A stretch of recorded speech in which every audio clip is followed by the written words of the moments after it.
de la compta.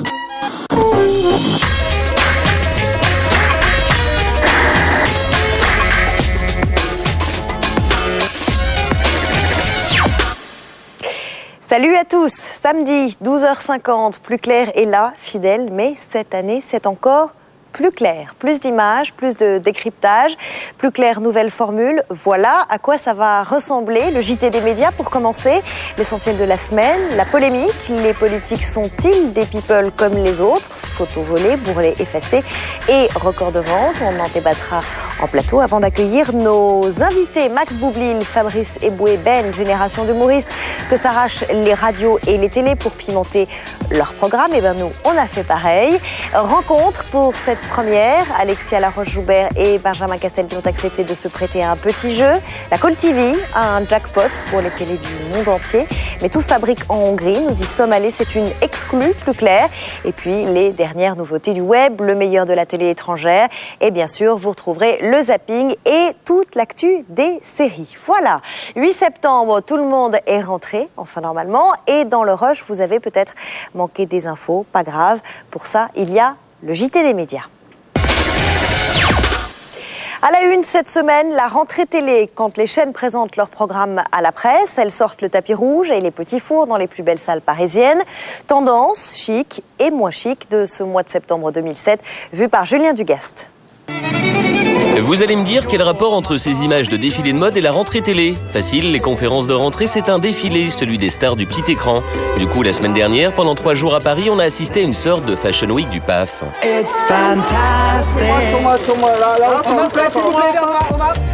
Mardi, c'est Canal+ qui présentait sa nouvelle collection 2007-2008 au Théâtre du Châtelet, s'il vous plaît. Pas de dress code, mais bon.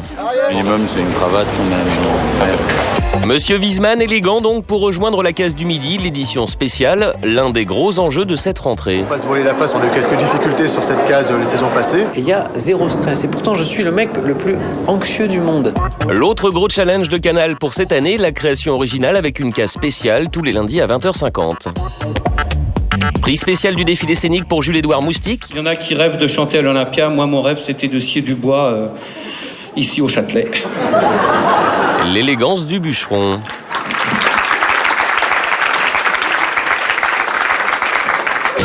Mercredi, pour TF1, le lieu du défilé, c'était l'Olympia. Tapis rouge, photographe au taquet et une ribambelle de stars, parfois tirée à 4 épingles. C'est un mélange du Harry de la vie normale, donc décontracté, et du Harry un peu gité, donc avec la cravate. Le Harry normal en bas. Voilà. Et parfois... On veut être complètement sexe à mort, parce que bon, faut pas oublier que TF1, c'est avant tout une scène de sexe. Ok, no comment.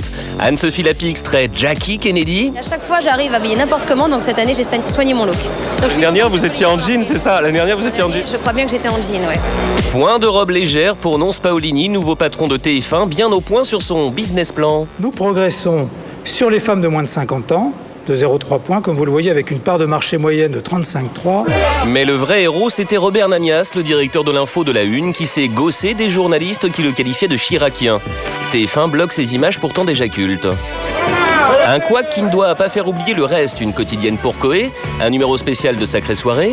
Un numéro 20 ans après pour fêter cet anniversaire et souffler des bougies. Et surtout, clou de la collection, une fiction quotidienne destinée à la tranche 17-18 heures. Et n'allez pas dire que le succès de Plus belle la vie leur a donné des idées. Dans quelques semaines commencera le tournage d'une première saison de 200 épisodes de 26 minutes, dont le nom de code pour l'instant est Seconde Chance. Jeudi, France Télévisions se la jouait classique, salle Playel, France 2, France 3, France 4, France 5, France O. Une conf interminable, heureusement que Julien Lepers nous a gratifié de quelques conseils fashion. Faut pas avoir des poils quand même, là. Juste là. C'est un jugement, vous trouvez que c'est trop ouvert? Oui, c'est ça. Ah d'accord, je ferme un bouton. Juste un petit bouton, un seul bouton ouvert, c'est bien. Que Gérard Rolls a passé de bonnes vacances en Corse. Vous savez en combien de temps je me suis habillé? 23 secondes. Non. Parce que j'arrive de vacances ce matin. Commencez par l'accompagnement. Et que Jean-François Ziguel nous gratifiait de ses blind tests. Ceux qui n'ont pas reconnu n'auront pas le droit de revenir cet après-midi. Sinon, toujours de grosses fictions historiques et surtout l'évocation de la chute du 20h de France 2 face à celui de TF1. Arlette ? Le journal de 20h de France 2 est un peu en difficulté. Nos priorités, c'est d'abord de faire de l'information. Et puis je dirais qu'on ne va pas courir non plus après l'audience, même si on souhaite effectivement être regardé. Quant à M6, cette année, pas de conf de rentrée, mais des looks impensables grâce au grand retour de Mia Fry et Ophélie Winter. À suivre, Popstar, ça commence vendredi. Notre baromètre de la semaine télé, les cartons et les gadins, c'est en chiffres et en images. Cette semaine, France 2 lançait ses 2 nouveautés d'Access Prime Time, les 60 secondes du Colisée, présentées par Olivier Mine à 18h15, et On n'a pas tout dit de Laurent Ruquier à 18h55. Ce soir, c'est notre rentrée, nouvelle émission, nouveau décor. Mais pas de nouveaux téléspectateurs, et oui, démarrage décevant pour ces 2 émissions. Ah, c'est terrible, hein. Un peu plus de 6% de part de marché pour Olivier Mine et un peu moins de 13% pour Laurent Ruquier. Par rapport au démarrage de On a tout essayé sur les 4 premiers jours de la saison passée, Laurent Ruquier, dans On n'a pas tout dit, perd plus ou moins 30% de téléspectateurs. L'émission d'Olivier Mine évoluera dès lundi. Quant à Laurent Ruquier, la case en difficulté cet été ne l'aide pas, mais... On se contentera de ça ce soir. L'événement annoncé, c'était évidemment le lancement de la Coupe du Monde de rugby avec le match France-Argentine hier soir. TF1 peut être satisfaite, 14 millions de téléspectateurs, plus de 50% de part de marché. La meilleure audience de l'année pour la chaîne, qui détrône ainsi le débat Sarkozy-Royal. Guy Carlier et France Inter, est-ce le divorce ? En tout cas, le chroniqueur a claqué la porte de la station. Pourquoi ? Les explications de l'intéressé. Cette fois, c'est fini, le fou du roi se taille. Plus de Carlier à la rentrée sur Inter. Grosse galère ou caprice de star. C'est en tout cas une affaire de sous qui a fait capoter l'histoire. Pour moi, c'était pas de la gourmandise, c'était le juste salaire, à mon avis. Se lever à 3h, rouler comme ça dans la nuit, j'habite loin de Paris, et surtout trouver une idée chaque jour et jouer sa vie, je dirais, tous les matins. Vous savez, on est une radio publique, et nous avons les budgets que nous avons, et à l'impossible, nul n'est tenu. Mais dans cette affaire, c'est aussi l'ego du chroniqueur qui en a pris un sacré coup. C'est comme la fin d'une histoire d'amour, c'est... T'es un meuble, voilà, tu me regardes plus, je fais partie du paysage. Alors à France Inter, on n'hésite pas à passer un peu de pommade. Je veux dire à Guy, s'il me regarde, qu'au-delà du salaire, France Inter continue à avoir beaucoup d'affection. Je peux vous dire qu'il est irremplaçable. Enfin, pas si irremplaçable que ça, puisqu'un jeune transfuge de la bande de Stéphane Bern devrait s'asseoir à sa place dans 10 jours. Quant à Guy Carlier, il pourrait se consoler très vite dans les studios de RTL. En bref, dans la série Les médias russes sont libres, saluons la naissance d'une nouvelle chaîne de télévision pour enfants, Bibigone, du nom d'un personnage de la littérature enfantine russe. Elle a été voulue et pensée par Vladimir Poutine, soucieux, dit-il, de contrer l'influence culturelle massive d'ersatz importés de l'étranger. Résultat, 65% de production russo-russe. Voilà un joli programme éducatif. Laurence Boccolini était devenue le maillon faible de TF1. Elle rebondit dans un carré. Le carré fou, ce sera sur la chaîne TMC, l'adaptation française du jeu Hole in the Wall, une émission japonaise où les candidats doivent traverser des formes géantes. Christophe de Chavannes est à la production. Diffusion prévue à la fin de l'année 2007. Qui a dit « Je ne suis la marionnette ou le guignol de personne » Rachida Dati, raté. Non, un homme qui a sa marionnette dans le JT de PPD depuis bien longtemps, numéro 1 d'Europe. J'ai nommé Jean-Pierre Elkabbach, accusé d'avoir fait de sa radio la voix de l'Élysée. Europe 1 qui vient d'ailleurs de perdre sa 4e place en audience cumulée au profit de France Info. Quel oiseau est le plus rapide sur ses pieds ? Un flamant rose, un pingouin, une autruche ou une dinde ? Vous ne savez pas répondre. Vous n'avez pas le niveau d'un enfant de 10 ans. C'est le gros pari de la rentrée sur M6. Tous les soirs à 20h10, l'adaptation française du jeu qui cartonne sur la Fox aux États-Unis. Et notre prof à nous, c'est Roland McDan. C'est parti ! Êtes-vous plus fort qu'un élève de 10 ans ? C'est la question que vous pose M6 tous les soirs à 20h10 depuis lundi. Ce jeu animé par Roland McDan est l'un des événements de la rentrée pour la chaîne. Il est ingénieur, bac plus 5. Il nous fait des discours pendant 3 quarts d'heure. Alors, l'autre, il a répondu en 5 secondes. Alors ? Son principe, poser à des adultes des questions du programme d'école primaire. Et voir la plupart du temps des candidats être obligés d'admettre l'impensable. Et malheureusement, je ne suis pas plus fort qu'un élève de 10 ans. Merci. Ce qui est intéressant, c'est un môme de 10 ans qui, à 19h, va se faire traiter d'abruti par ses parents parce qu'il a ramené une tôle du lycée. À 20h10, il va pouvoir prouver à ses parents qu'il peut répondre à des questions dont le père n'aura aucune idée, quoi. Pour l'instant, plus de 2 millions de téléspectateurs en moyenne ont répondu présent. Un bon résultat, mais au prix d'un gros investissement. Vous avez besoin aussi de recréer l'intérêt et l'événement sur cette tranche. Et c'est vrai qu'avec un jeu familial, jeune et dynamique, c'était la parfaite contre-programmation. En même temps, M6 n'a pas pris trop de risques. Ce jeu réunit déjà 23 millions de téléspectateurs en moyenne aux États-Unis. Pas besoin donc de changer cette formule gagnante. On a une mécanique qui fonctionne très très bien, on a un décor qui nous plaît et qui nous séduit.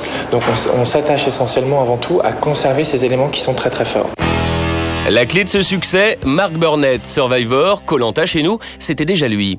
Il n'en restera qu'un. L'homme est un pionnier en matière de télé-réalité et un modèle de réussite foudroyante. Television networks still are the largest way to get the most number of people at one time. À chaque fois, il a réussi à créer l'événement grâce à un personnage, grâce à une mécanique, grâce à un univers. Mark Burnett espère bien prochainement renouveler le succès de Are You Smarter. Son prochain projet est encore un jeu télé, son nom, Amnesia.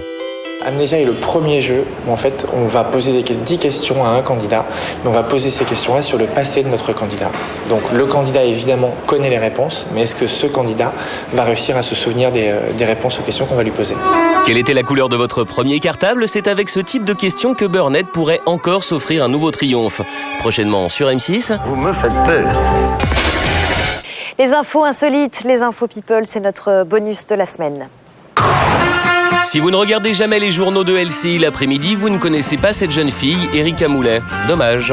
Et oui, son truc, c'est qu'elle a carrément bouleversé la tenue de journaliste. Fleurs, cuir, dentelle, elle n'a peur de rien et franchement, ça change. Du coup, on se prend à imaginer Claire Chazal dans les mêmes tenues. Je vous propose à présent de traverser Paris en bateau avec la brigade fluviale. C'est sûr, c'est moins classique. Après Alexandra Cazan, Séverine Ferrer, Astrid Veillon ou encore Bernadette Lafont, Flavie Flamand s'apprête à monter sur les planches le 2 octobre prochain pour interpréter les monologues du vagin. En avant-première mondiale, voilà ce que ça risque de donner. Pour dormir sous mon pyjama, je mets 3 culottes en coton avec des petits cœurs dessus. À voir au Théâtre Michel à Paris. Voilà, le JT des médias, c'est fini. Tout de suite, la polémique de la semaine. François Hollande a langui sur une plage avec sa nouvelle compagne, l'évolution heure par heure de l'angine blanche de Cécilia, Nicolas Sarkozy dans un canoë.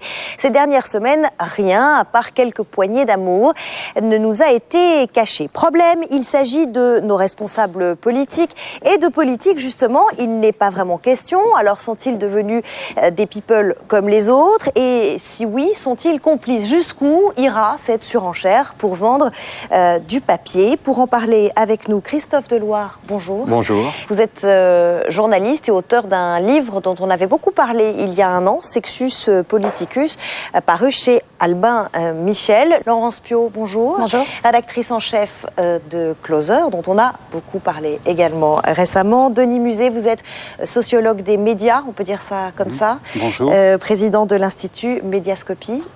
Bonjour. J'ai envie de commencer avec vous, Laurence Piot, car c'est votre journal Closer précisément qui l'été dernier avait publié la photo de Ségolène Royal en maillot de bain et puis surtout le 24 août dernier la fameuse photo de François Hollande avec celle qui a remplacé Ségolène Royal depuis.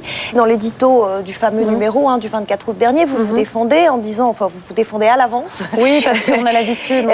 Voilà, en disant Ségolène Royal a dit qu'elle souffrait et aussi elle est l'une des rares politiques à devenir un people. Alors c'est quoi ce fameux critère pour devenir un people? On considère que c'est un people aujourd'hui parce que c'est quelqu'un qui n'a pas hésité, qui est quand même présent depuis plus d'une vingtaine d'années sur la scène politique. Et c'est quelqu'un qu'on a l'habitude de voir. Bon, on ne va pas revenir sur les photos à la sortie de la maternité, mais c'est quelqu'un dont on suit le parcours, qui n'a pas hésité à mettre sa vie intime aussi sur la place publique. C'est eux qui ont ouvert la boîte de Pandore et c'est un juste retour des... C'est un peu ça, je pense que quand François Hollande aujourd'hui dit je défends farouchement ma vie privée, sa vie privée, il la défend farouchement depuis 4-5 mois. En gros, depuis que ça chauffe. Christophe Deloire, en tant que journaliste qui avait suivi cette actualité politique depuis de nombreuses années, vous considérez que... finalement, ils n'ont que ce qu'ils méritent. De manière générale, moi j'ai l'impression qu'on est un peu dans le pire des systèmes. C'est-à-dire, d'un côté, il y a la presse dite people qui s'intéresse à la couleur des maillots de bain de Ségolène Royal. Franchement, ça n'apporte pas grand-chose. Pour vous, ça n'a aucun intérêt. Non, mais ça peut être intéressant pour ses lecteurs. Parce que c'est la question qu'on se l'intérêt pose, journalistique, je pense qu'il ne faut pas sur ce plateau, utiliser de très grandes phrases sur le sujet. Quel est l'intérêt de publier cette photo? Cette photo non autorisée, elle montrait Ségolène Royal comme étant comme vous et moi à la plage. C'était un peu Madame Tout le Monde. Non mais là, François Hollande avec sa nouvelle compagne. François Hollande avec sa nouvelle compagne, c'est un peu la photo que tout le monde attendait. Christophe Deloire parlait d'hypocrisie. Nous, on a le sentiment de ne pas du tout être dans la révélation, de ne pas être dans l'adultère, surtout en publiant cette série de photos, parce que la relation elle est connue de tous. On peut savoir une chose sans forcément avoir besoin de voir la photo. On n'est pas trop dans la révélation, parce que la photo de cette jeune femme, elle circule sur Internet. Il y a 41 sites quand même avant la sortie de Closer. Vous saviez que vous faisiez un coup en la publiant? On savait effectivement qu'on allait faire un journal dont on allait parler et qui allait se vendre. Mais vous ne pouviez pas, par exemple, flouter la jeune femme? Non, mais juste dire François Hollande refait sa vie, voilà. Non, parce que l'intérêt, c'était de montrer cette jeune femme. Alors, oui, vous la montrez, mais vous mettez que son prénom. Oui. Bah oui, parce qu'à un moment donné, il y a des limites. On sait que d'abord cette histoire. Non, mais cette histoire, elle a un intérêt à travers. Vous imposez quand vous avez les photos sur votre bureau. La limite, c'est l'adultère. C'est-à-dire que cette histoire, elle est connue de tous. Elle est révélée par Ségolène Royal elle-même. Elle est révélée dans un livre de journaliste du Monde. Et Ségolène Royal, il revient sur TF1, sur France Inter à plusieurs reprises. Donc elle met sa vie intime sur la place publique. Donc on ne fait que relayer les déclarations de Ségolène Royal. Sauf qu'en France, il y a le droit à l'image. Vous le savez. Vous avez l'habitude des attaques, des procès. On n'existerait pas si on appliquait stricto sensu la loi en France. La presse people n'existerait pas. Donc c'est quelque chose que vous assumez, ça va avec le fonctionnement du quand on veut faire de la presse people en France, on se heurte à cette loi. C'est un peu compliqué, mais voilà, on a choisi de faire cette presse-là, qui est une presse de divertissement, qui effectivement s'intéresse à la couleur des maillots de Ségolène Royal, mais elle n'a pas d'autre vocation que de divertir, puis d'informer sur une info effectivement un peu légère. Denis Musée, au moment de la fondation de Voici, le patron lui-même avait fixé la limite. Il avait dit, nous, on touchera jamais aux hommes politiques. Et puis aujourd'hui, on y est. Alors vous, avec votre regard de sociologue, vous pensez que ça répond à quelle demande? Pourquoi est-ce qu'on en est arrivé là? Peu à peu, les verrous sautent. Verrou juridique, le droit à l'image, mais surtout verrou mental. Et la pipelisation, ça se joue à trois. Il faut des politiques, il faut des médias qui relaient et il faut un public qui achète. Donc, et si vous voulez, je pense que quand deux journalistes du Monde publient un livre qui s'appelle La femme fatale, le livre de Raphaël Baquet et Ariane Chemin. Absolument, qui est aujourd'hui vendu, si je suis bien informé, à plus de 200 000 exemplaires.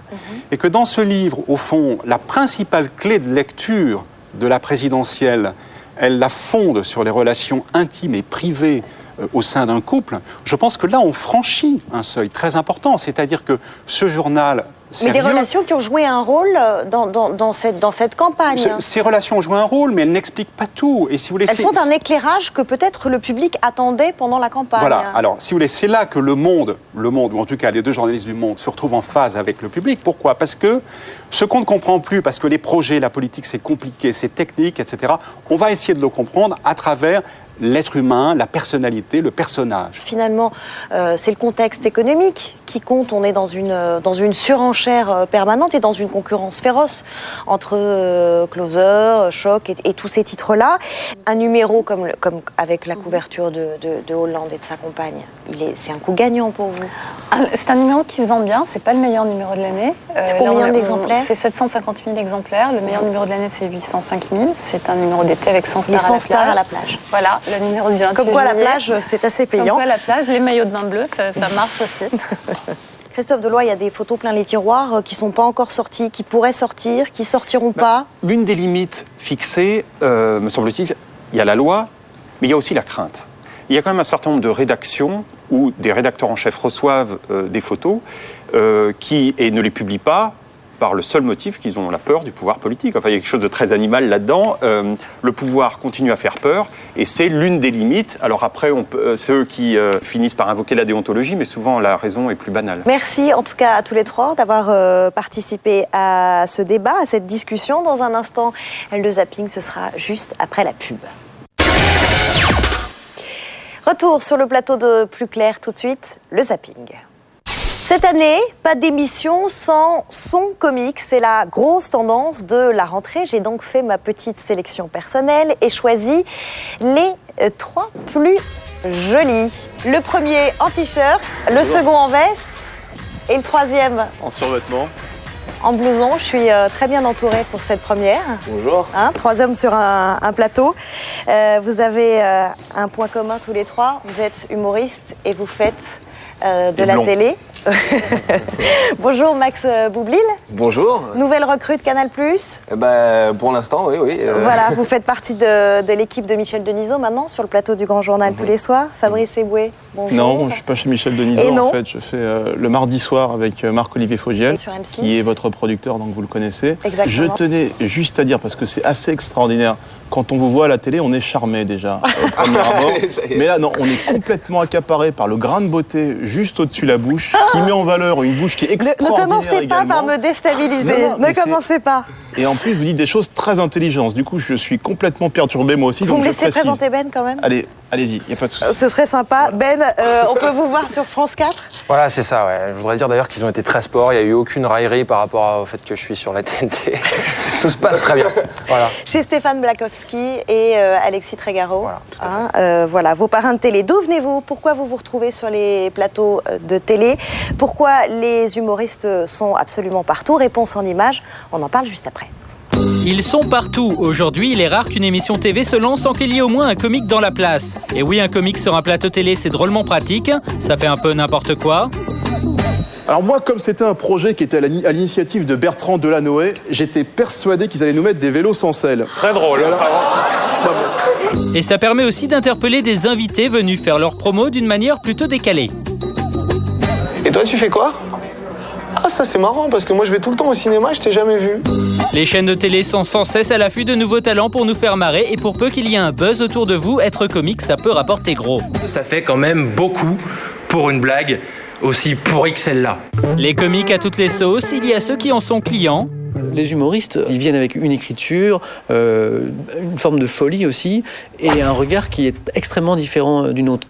Et ceux qui en ont franchement marre. Il y a une espèce d'établi que c'est forcément drôle, parce que c'est des professionnels de ça. Alors je pense qu'on est aussi drôle chez nous, dans les remarques qu'on se fait. Et je trouve que ça a un peu kidnappé ce besoin-là. Fabrice Eboué vient du stand-up, son arme c'est sa répartie. J'en ai marre qu'on réduise Popstar à Matt Pokora en permanence. Popstar, c'est aussi... Enfin voilà quoi. Ben est un échappé du Jamel Comedy Club et joue dans un registre totalement décalé. Plus personne ne suit, c'est du bonheur. Quant à Max Boublil, il doit sa notoriété au web et se met en scène dans des sketchs. Non, je suis avec une comédienne là. Non, tu peux pas connaître, elle a joué que dans des bananes. À l'heure où les humoristes prennent même la place des animateurs, vous n'avez sans doute pas fini de voir ces trois-là à la télé. Alors, on va commencer avec vous. Max Boublil. D'abord, il faut changer de nom. On a... C'est très gentil. Toute la semaine dans la rédaction, il n'y en a pas un qui l'a prononcé correctement. Vous avez conscience ou pas que c'est Ouais, il y en a souvent qui me demandent si c'est un nom que j'ai choisi. Ben non, évidemment que non. C'est un nom que je subis. En tout cas, à la télé, c'est une catastrophe. Hein. Il n'y en a pas un qui arrive à le prononcer. Bilan de la première semaine sur Canal, ça va? Écoutez, télé en tous les cas, pour moi, c'est tout neuf, la télé. Et pour l'instant, l'équipe est tellement cool et ils m'ont accueilli un peu comme un des leurs. Vous pouvez dire merci au net, hein, c'est là que tout a commencé. La chanson Tu vas prendre, énorme buzz, et puis d'un coup vous vous retrouvez... Qui est une chanson écrite avec Bertrand Cantat, hein, je le rappelle. Voilà. La chanson c'est Ce soir en fait. Voilà. Bon, enfin maintenant tout le monde connaît le refrain et c'est ça qui vous a fait connaître, c'est pour ça que vous êtes à la télé. Vous avez en commun tous les trois d'avoir fait beaucoup de petites salles parisiennes. Oui. Vous deux, vous avez croisé très vite la route de Jamel, c'est ça, le Jamel Comedy Club. On peut dire même que c'est Jamel qui a croisé notre route, plutôt. Pas très vite. Quand même déjà 8 ans de vache maigre. Hein. Et maintenant vous êtes à la télé. Qu'est-ce que ça change d'être à la télé? Notoriété, argent Alors, il faut bien, il y a la télé et il y a la TNT. C'est pas du tout la même chose. Pourquoi ils excluent tout ça? Non, mais ça change... non, ça permet de rencontrer des gens. Forcément, quand on est à la télé, on est vu par plein de gens. Donc, nous, vu qu'on vient tous de la scène, ça a forcément un impact sur... Mais est-ce que vous vivez ça comme finalement une récompense? Vous dites je suis encore plus connu et c'est vachement bien. Ou c'est un passage obligé pour continuer votre carrière d'humoriste? Les questions chiantes, personne. Non, absolument pas. Non, mais c'est d'un point de vue financier une assise considérable, on va pas te mentir. Parce que moi j'étais essentiellement payé au chapeau dans mes scènes avant. C'est-à-dire que les gens mettaient de l'argent dans un chapeau, voire un ticket restaurant quand ça se passait vraiment mal. Mais c'est pas évident, donc quand tu passes à la télé, forcément, tu as une assise qui te permet ensuite de profiter pleinement de la scène. Et puis il y a une réalité aussi, c'est qu'aujourd'hui, pour vendre un spectacle, tu es obligé de passer à la télé. Donc moi, je passerai à la télé tant que j'aurai besoin de remplir mes salles. Le jour où tu es confortable, que tu t'appelles Gad Elmaleh, Jamel ou autre, tu n'as plus besoin de ce vecteur. Et là, forcément, après, tu t'en donnes à cœur joie sur scène. Mais c'est obligé de faire la télé aujourd'hui. Il y a des vannes que vous regrettez? Non, jamais. Alors là, il n'est pas question, je regrette une seule Une vanne sur Rachida Dati, par exemple, sur un plateau télé. Non, elle a été mal comprise. C'est différent, je veux dire. Après, il y a la bouche et il y a l'oreille. Moi, il y a un défaut d'oreille pour cette vanne. Vous la traitez de femme de ménage, quand même. Il n'y a pas de souci, c'est pas une attaque personnelle. Maintenant, il faut arrêter. Si on peut pas rire sur les gens qui sont haut placés, on rigole sur plus personne. Donc la suite, en fait, l'après-télé ou le en même temps que la télé, demain, là, dans les mois à venir, dans les semaines à venir. Moi, je fais de la scène toujours à côté. Mais non, mais je sais pas on fait des métiers, on sait pas vraiment ce qui va se passer par la suite. Moi, je suis comédien, donc ça m'arrive de jouer. Il y a une promotion à faire. Est-ce que vous aimeriez, par exemple, sortir de la TNT et aller sur une chaîne hertzienne? C'est marrant parce que j'en ai eu l'occasion. Où ça? Là, cette année, je peux pas le dire, c'est secret. J'aurais pu le faire, mais j'ai pas souhaité le faire parce que c'était une exposition beaucoup plus grande et que moi, je trouve ça hyper risqué. Moi, je sais pas encore trop ce que je viens y faire à la télé, donc je préfère rester un petit peu dans un truc pas trop exposé. Et puis, si un jour vraiment j'ai envie d'aller sur un truc plus exposé et que les gens ont toujours envie de moi, je pense qu'il sera pas trop tard pour y aller, quoi.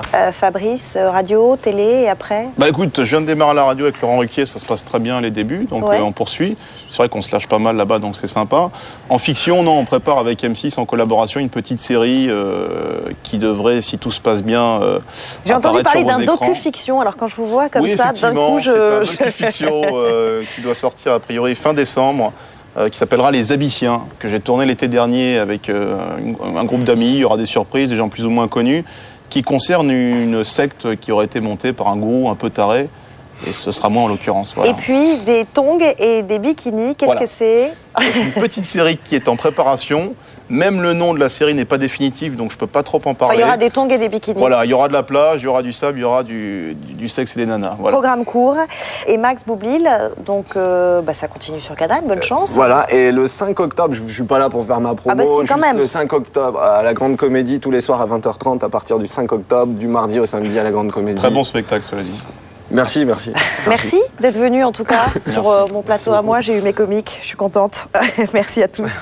Autre forme d'interview maintenant, quand deux personnalités de la télé se parlent, quand ils font les questions et les réponses, ça donne ça, interview croisée. Avec quel animateur de PAF voudrais-tu prendre une douche? Harry Roselmack. Qu'est-ce que tu ne fais jamais devant la télé? Couper mon portable. Qui est en train de sonner. Avec qui t'as-t-on déjà confondu? Très flatteur, Sophie Marceau, mais pas longtemps. C'est-à-dire, dès qu'on s'approche, on s'aperçoit que c'est pas la bonne. Tu lances ta chaîne de télé, tu l'appelles comment? Je l'appelle TF2. Le journal de Claire Chazal ou le journal du Hard? Ça dépend de l'heure. Si tu devais partir sur une île déserte, Yves Calvi ou Julien Lepers? Je deviendrais folle avec Julien. Yves, ta dernière bourde télé? Elle était colossale. Au lieu de dire 9 semaines de buzz, j'ai dit 9 semaines de baise. C'est plutôt Michel Foucault ou Jean-Pierre Foucault? J'aime beaucoup Jean-Pierre Foucault. Je dis toujours qu'à travailler en tant que producteur, c'est une Rolls. Est-ce que tu kiffes Arlette Chabot? Mais à donf. Quel est l'animateur ou l'animatrice la mieux habillée du PAF? Arthur. Et Christophe de Chavannes. Ton plus gros défaut à l'antenne? Je parle trop vite. L'émission qui te déprime. Oh là là, ça va hurler. Elle me déprime. L'émission qui te remonte le moral? Automoto. Est-ce que tu t'imagines membre du CSA dans 20 ans? Oula, c'est que le CSA aurait beaucoup changé quand même. Est-ce que tu t'imagines président d'une chaîne de télé? Ça, c'est trop tôt pour le dire, mais pourquoi pas. Faut-il coucher pour faire de la télé? Non, mais j'aimerais bien, à un moment, j'aurais bien aimé qu'on couche beaucoup avec moi pour faire de la télé, mais personne n'a suivi. Faut-il faire de la télé pour coucher? Ça peut aider. Ton plus grand moment de solitude en télé? Quand on me dit 5, 4, 3, 2, 1.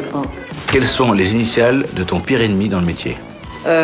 Garçon, SR, fille, FD. La télé est-elle l'opium du peuple? En tout cas, c'est le mien. Voilà, Alexia Laroche-Joubert qui signe un livre, Pas de pitié pour les dindes. Ce sera le 13 septembre chez Plomb. Soir d'insomnie, vous tombez sur une jolie fille. Depuis des heures, elle sourit, vous pose des questions relativement simples et répète compulsivement le même numéro de téléphone. Bienvenue dans le monde de la Call TV. Bienvenue en Hongrie, que vous soyez à Tokyo, à New York ou à Paris. Vous regardez un programme fabriqué à Budapest. C'est là-bas que des producteurs roumains ont inventé cette téléchip qui rapporte gros. Et pour la première fois, ils ont ouvert leurs portes à une télévision. Enquête de Christelle Robière. Une question simple. Combien d'euros y a-t-il au total sur cette image? Une animatrice survitaminée. Regardez ces petites piécettes à déterminer la somme exacte. Un numéro d'appel surtaxé, une cagnotte à la clé sur M6, France 3, RTL 9 ou Jet. Vous n'y avez pas échappé et vous n'êtes pas les seuls car la Call TV, pudiquement rebaptisée Télé-Tirelire en France, a aujourd'hui envahi les écrans du monde entier.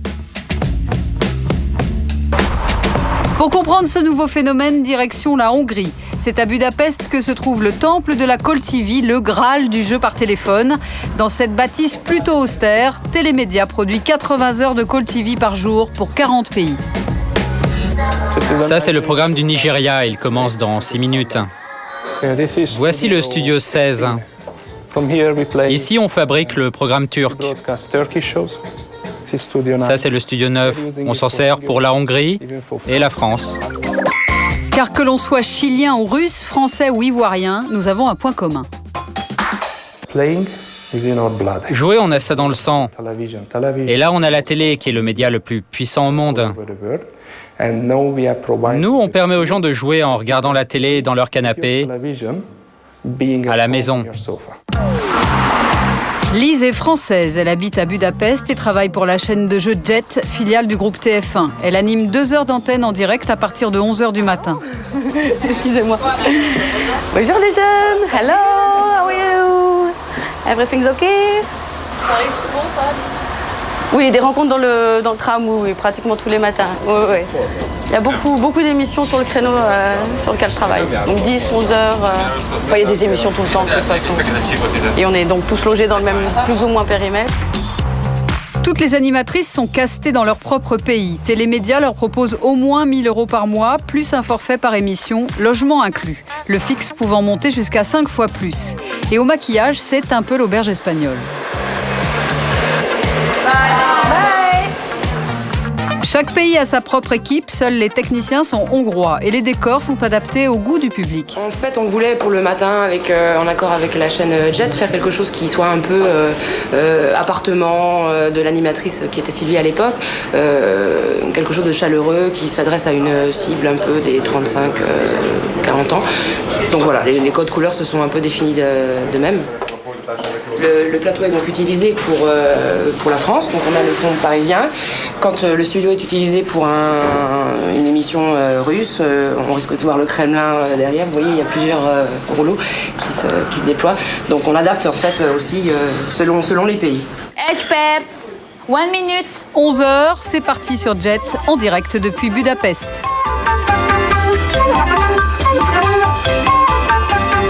Bonjour, bienvenue à tous, bienvenue au sein de la tirelire du matin. Allez, on y va là, il faut foncer. Et oui, l'animatrice tire son adrénaline d'un coach à l'oreillette. Ah bah il faut tenter sa chance. Bah oui, puis il faut tenter sa chance. Et la méthode s'applique à tous les pays, que ce soit l'Inde. Ça, c'est pas ce qui passe là dans les boîtes à Abidjan là en ce moment? DJ Feno? Ça passe pas en ce moment dans les boîtes, DJ Feno?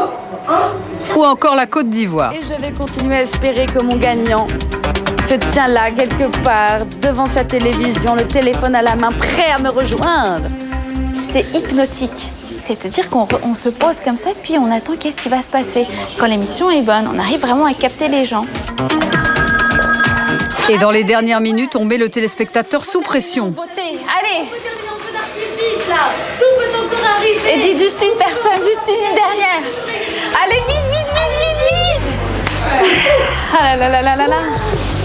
Ce que Télémédia nous a caché, c'est cet écran sur lequel s'affiche une courbe durant toute l'émission. Elle indique la tendance des appels. Qu'est-ce qui se passe? Vous voyez que hop, ça redescend. Qu'est-ce que vous dites? Ah, mais je peux pas vous donner les secrets. Non, mais c'est juste ça reste. Non, mais ça c'est au niveau des stratégies. Ça reste quand même. Excusez-moi, mais j'ai une émission là. Vous pouvez dégager parce qu'il faut que je bosse. Au total, c'est un véritable jackpot pour les chaînes, car Télémédia, aujourd'hui numéro 1 au monde, leur fait une proposition difficile à refuser. Dans le business traditionnel de la télé, les chaînes achètent des programmes aux producteurs et elles les payent souvent très cher. Nous leur fournissons gratuitement un programme de jeu en direct.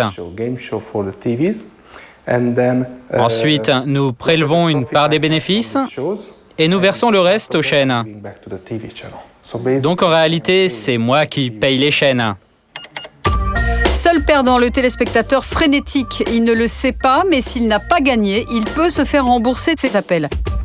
Par exemple, le site de l'appel gagnant sur RTL 9 lui rappelle ses droits au fin fond d'un règlement plutôt illisible.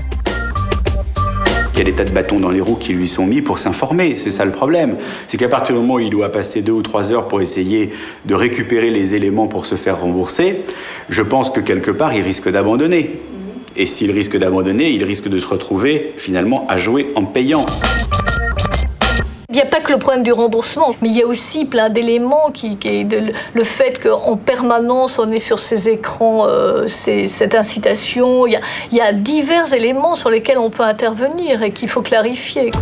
Par exemple, indiquer de façon lisible le remboursement à l'écran, le CSA rendra une recommandation à l'automne.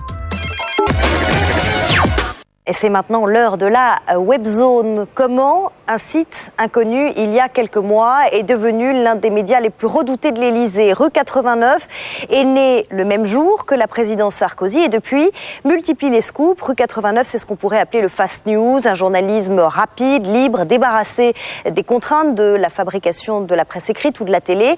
Et Karima Hamzaoui a voulu savoir qui se cachait derrière cette adresse.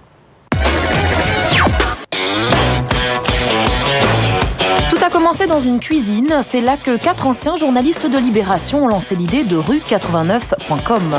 On a démarré le 6 mai, donc le jour de l'élection de Nicolas Sarkozy. Je ne dis pas que c'est un hasard, mais en tout cas, on est apparu à un moment où il y avait des inquiétudes sur l'indépendance des médias. Rue 89 se veut indépendante et réussit à attirer 600 000 visiteurs dès le premier mois. L'audience sature grâce à ce scoop. Le journal du dimanche avait censuré un article sur le non-vote de Cécilia Sarkozy. Donc ce qu'on a fait, c'est que, 1, on l'a révélé, et 2, on est allé vérifier que c'était vrai. Vérification dans les registres électoraux, Cécilia n'a pas voté. Les retombées médiatiques sont immédiates. Même l'entourage de la nouvelle dame de France en parle. Je cite, sans compter les ragots relayés par cette rue 89, ce site qui l'écœure. En attendant, grâce à cette révélation, rue 89 s'est installée dans ses nouveaux locaux. Sa rapidité et sa réactivité ont été payantes. Les autres organes d'information, qui peut-être le savaient, je n'en sais rien, en tout cas n'en avaient pas parlé. On avait l'information. On l'avait depuis le jeudi. On s'est dit, allez, on va essayer de la garder au chaud pour notre édition papier du jeudi suivant. Et puis dans le week-end, c'est sorti sur rue 89, en effet. L'origine de ce genre de site s'est inspirée de formules américaines ayant explosé dans les années 90 en révélant notamment l'affaire Monica Lewinsky. Drudge Report ou Slate existent toujours et leur ligne de mire n'a pas changé. This summer, George W. Bush's approval rating dropped to a new low of 25%. That's even worse than Jimmy Carter's at the end of his miserable term. La France n'est pas en reste. Sur le même modèle que rue 89, on retrouve Bakchiche.com ou encore deux sources sûres, premier à avoir diffusé ces images. Y a-t-il des questions? Ici. Oui. Reste encore quelques limites pour le site rue 89. Une société sur le net, c'est pas non plus une bulle en dehors du temps. Il faut trouver un modèle économique, il faut avoir de la publicité, il faut avoir les moyens de travailler. Il y a plusieurs âges dans un média. Il y a l'âge de la start-up où on commence, tout est nouveau, tout est beau. Il y a en effet un sentiment d'une liberté énorme. Et puis après, il y a un âge de maturation. La législation va changer. On pourra peut-être plus dire vite tout et n'importe quoi. Il faudra faire très attention. Pour continuer d'exister, rue 89 doit attirer 1 million de visiteurs uniques par mois pour intéresser les annonceurs. Un challenge qui ne semble pas refroidir la concurrence. En effet, à partir du 10 septembre, le Monde Interactif lance le Poste.fr sur la même formule. Hommes politiques, planquez-vous, la chasse au scoop ne fait que commencer. À part ça, dans la webzone cette semaine, HBO Voyeur Project, traduisez projet voyeur d'HBO. 4 étages d'un immeuble new-yorkais sont filmés la nuit et mis en ligne. 8 appartements et une cage d'escalier où tout peut arriver. Depuis fin juin, c'est le buzz. Les internautes deviennent dingues et se connectent chaque jour par milliers. Certains ont même créé des pages web pour se filer des indices sur les habitants de l'immeuble. La seule chose que nous savons aujourd'hui, c'est que ce sont les créateurs de la série Soprano qui ont lancé cet ovni. Enfin, toujours sur le net, ce programme. Welcome to the complex. Here, at the base of the beautiful Rocky Mountains in northern Colorado, the 12 of you will be competing for for a $25,000 cash prize and an opportunity of a lifetime to join me in a new online business venture. Ça s'appelle Next Internet Millionaire. Le principe, 12 génies du web s'affrontent pour décrocher un financement pour leur future start-up. Pour y arriver, relever des défis comme créer un blog en 1 heure. À vous de choisir votre candidat préféré. Vous avez jusqu'à fin novembre.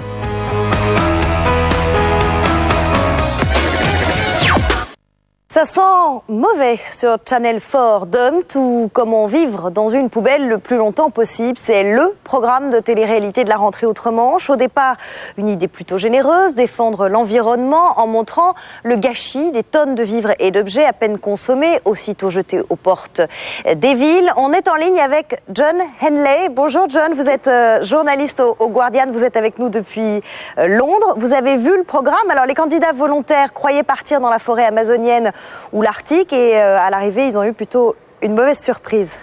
Voilà, c'était plutôt une mauvaise surprise. Les 11 participants se sont retrouvés au cœur de l'un des plus grandes décharges de Londres, juste au sud de la capitale, avec comme mission de survivre pendant 3 semaines en utilisant les matériaux qu'ils ont trouvés autour d'eux pour construire des cabanes, même des toilettes. John, le tout dernier épisode vient juste d'être diffusé. Alors, succès ou pas ? Oui, ça a pas mal plu. Il y avait environ 2 millions de spectateurs par émission, ce qui est tout à fait respectable. Surtout, je pense qu'on peut se demander si l'audience, si les téléspectateurs ont été intéressés vraiment par l'aspect écologique, environnemental de l'émission, ou si c'était plutôt l'ambiance sur le décharge qui a été assez chaud. Souvent, les participants se sont pas mal disputés. Et je crois que l'émission s'est achevée sur un parfum de scandale plutôt, John. Oui, un petit peu de scandale quand même. Channel 4, qui est la société qui l'a produit, a dû avouer vers la fin qu'en fait le décharge n'était pas tout à fait normal. Ils ont trouvé que ce serait dangereux de laisser les participants sur un vrai décharge à cause peut-être des gaz dangereux qui pouvaient échapper, aussi à cause des mauvaises odeurs. Merci beaucoup en tout cas pour toutes ces précisions, John. Et puis à bientôt. L'Observatoire des séries, c'est toute l'actu des séries françaises et étrangères. Et aujourd'hui encore, le buzz vient de la chaîne américaine HBO. Pub méritée ou joli coup marketing, peu importe. Demain, 9 septembre, tout le monde sera devant son écran pour voir du sexe et pour de vrai.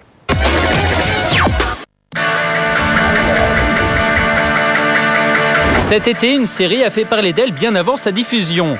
Son nom, Tell Me You Love Me. La cause de cette polémique, une rumeur persistante, prétend que les acteurs y auraient tourné des scènes de sexe non simulées.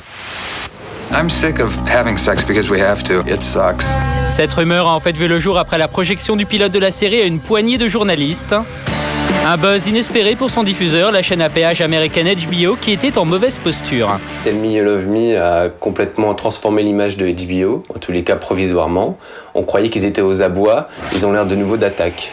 C'est-à-dire qu'ils ont réussi à créer un buzz autour d'une série que peut-être 15 critiques ont vue dans le monde. Tell Me You Love Me suit le quotidien de 3 couples qui consultent la même psychologue. Il s'agit ici de dresser un portrait ultra réaliste de la vie à deux. It's tough, to just become this sperm machine. I exist. Don't give me your feminine side right now. I love that about you, but not right now. Right now, I just want you to fuck me. So. Reste à savoir si, passé l'effet de surprise, le public américain s'intéressera aux histoires intimes de ces personnages. Ouais.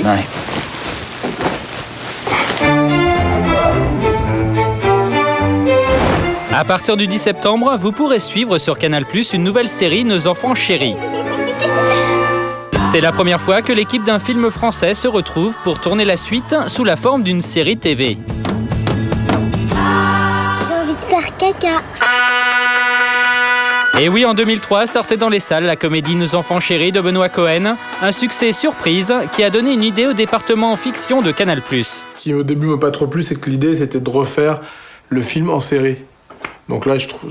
Mais par contre, en discutant, on s'est dit, tiens, si on faisait une vraie suite, c'est-à-dire que ça se passe 3 ans après parce que les acteurs ont pris 3 ans. Certains ont grossi, tous ont vieilli, certains ont maigri. La série raconte les nouvelles vacances catastrophiques d'un musicien coincé entre sa compagne, son ex, l'ex de sa compagne et le compagnon de son ex. C'est moi. Qui ça, moi? Comment ça, qui ça, moi? Bon, tu devais me rappeler pour me donner votre horaire d'arrivée. C'est Patrick qui viendra la récupérer, je tiens pas à creuser ta pute. Une saison 2 de Nos Enfants Chéris devrait se tourner cet hiver, diffusion prévue en septembre 2008.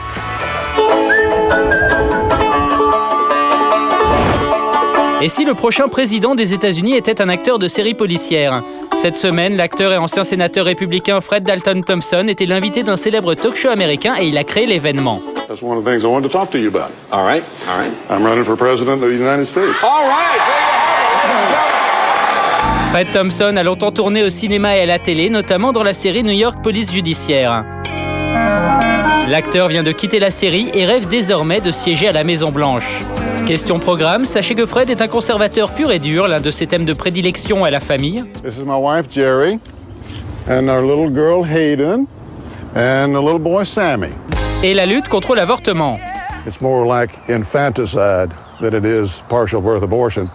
Ce n'est pas un hasard si l'un de ses slogans de campagne est une citation de Ronald Reagan, un président qui s'était d'abord fait connaître en tant qu'acteur.